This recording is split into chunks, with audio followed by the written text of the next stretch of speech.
Salam, sahabat sekolah bersama. Ya, kali ini kita akan bersama-sama belajar tentang sebuah tema yang jarang diperbincangkan.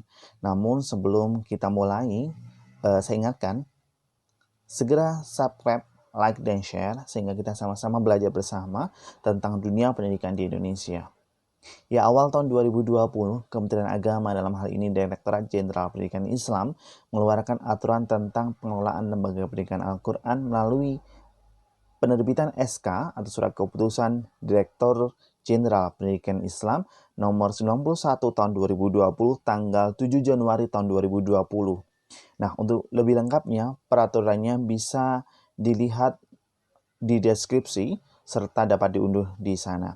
Video ini akan dibagi dalam dua part, dan part terakhir tentang bagaimana tata cara pendaftaran lembaga pendidikan Al-Quran. Baik, kita akan mulai konten kita atau tayangan kita pada kali ini. Jika diperhatikan, regulasi tersebut terdapat maksud sebagai acuan bagi pelaku atau pemangku kepentingan dalam rangka pengaturan dan pengembangan kelembagaan pendidikan Al-Quran, di mana tujuannya adalah mengatur atau pengaturan pelembagaan pendidikan Al-Quran supaya tertata dengan baik. Regulasi ini merupakan turunan dari Peraturan Menteri Agama Nomor 13 Tahun 2014 tentang pendidikan keagamaan Islam. Nah, dalam peraturan tersebut, para sahabat semua, pemerintah sepertinya ingin mengklasifikasikan lembaga pendidikan Al-Quran sebagaimana lembaga pendidikan pada umumnya, seperti pesantren dan juga lembaga pendidikan umum. Regulasi yang diterbitkan tersebut mengklasifikasikan ke dalam dua jenjang pendidikan, yaitu jenjang pendidikan formal dan jenjang pendidikan non-formal.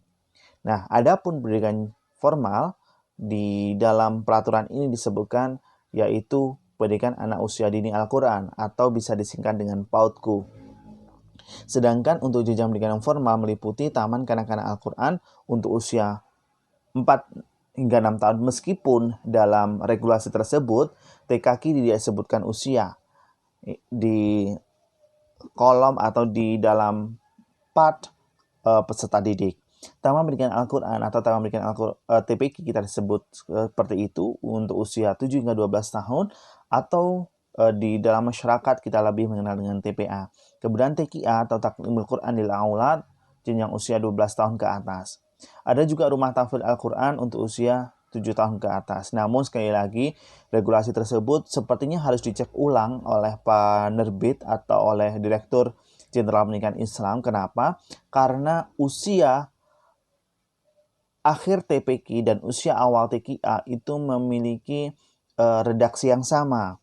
Di usia TPQ, dia berusia 7 hingga 12 tahun, TQA usia 12 tahun ke atas. Jika merunut di kolom peserta didik, kalau di PAUDku itu usia 4 hingga 6 tahun, TPQ 7 hingga 12 tahun, maka seharusnya TQA usia 13 tahun ke atas.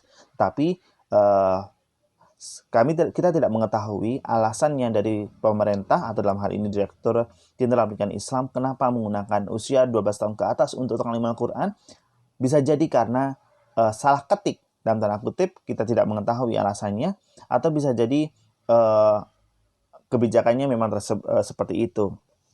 Tidak hanya itu, regulasi tersebut juga menyebutkan kata takhasus Al-Quran atau sebuah kelembagaan takhasus Al-Quran, namun dalam penjabarannya di regulasi tersebut tidak tahu apakah mengikuti undang-undang pesantren atau terdapat regulasi tersendiri seperti ini. Nah, kritik yang lain dari penjenjangan ini adalah regulasi ini tidak menyebutkan adanya pendidikan informal, yang mana pendidikan non informal lebih banyak ditemui di lapangan. Semoga nantinya pembuat regulasi ini kembali meninjau ulang tentang isi dari regulasi nomor 91 atau SK nomor 91 tahun 2020 yang diterbitkan di tanggal 7 Januari tahun 2020. Karena pendidikan informal adalah pendidikan yang pasti akan ada di masyarakat. Nah, dalam regulasi tersebut terdapat sarana dan prasarana yang disediakan melalui salah satu syaratnya adalah, atau syarat yang dimunculkan adalah, mengingat jenjang pendidikan formal dan formal, maka prasyarat ini sepertinya cukup penting meskipun tidak dominan, seperti adanya ruang belajar, kemudian ruang bermain, di mana ruang belajar dan ruang bermain ini harus mencerminkan atau untuk membantu optimalisasi perkembangan fisik, motorik, dan juga emosional para peserta didik, serta adanya ruang pendidik dan tenaga kependidikan. Kemudian berikutnya dalam regulasi kelembagaan pendidikan Al-Quran juga dijabarkan tentang pengelolaan pendidikan. Nah, dalam pengelolaan tersebut terdapat hal krusial yang menurut kami belum mendapatkan dokumen pendukung. Karena hingga tayangan ini dinaikkan, terdapat bagian dari Standar Nasional Pendidikan Al-Quran sebagai standar kompetensi kelulusan yang menjadi acuan pengembangan kurikulum tingkat satuan pendidikan dan silabus, serta acuan penilaian dan adanya acuan penilaian yang bertingkat.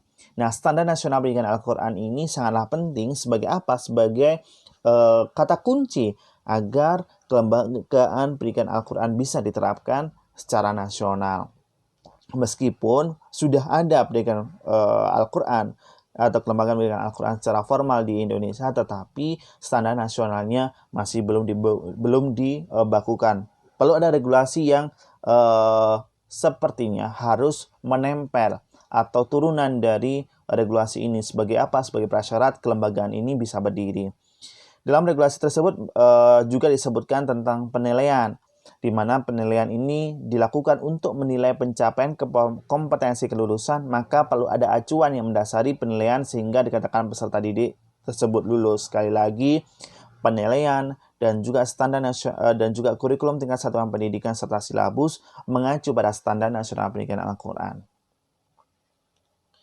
Ya, acuan tersebut memang bukan acuan yang memang selama ini acuan yang ada yang digunakan oleh lembaga sudah ada, tetapi acuan tersebut dikembangkan oleh lembaga pengembangan metode pembelajaran Al-Quran, bukan sebagai acuan standar nasional yang dijadikan patokan.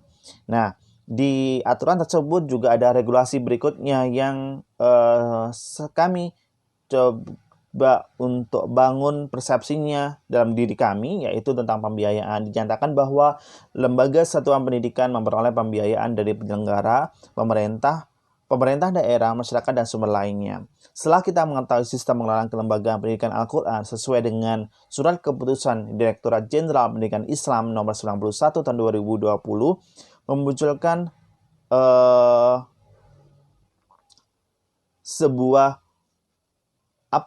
perlu memunculkan regulasi baru seperti itu. Salah satunya adalah pemerintah segera membuat dan mendistribusikan Standar Nasional Pendidikan Al-Quran. Itu yang pertama. Yang kedua, pemerintah dan legislatif perlu duduk bersama tentang kebutuhan pembiayaan LPQ, karena pemerintah memiliki kewajiban yang sama seperti pada pendidikan umum yang lainnya, dan LPQ memiliki hak yang sama seperti pendidikan pada umumnya yang lain. Selain itu, pemerintah juga memiliki kewajiban untuk melakukan pembinaan terhadap manajemen, pembinaan terhadap pendidik, dan juga pembinaan terhadap peserta didik lembaga pendidikan Al-Quran. Nah, di part yang pertama kita cukupkan hingga di sini, karena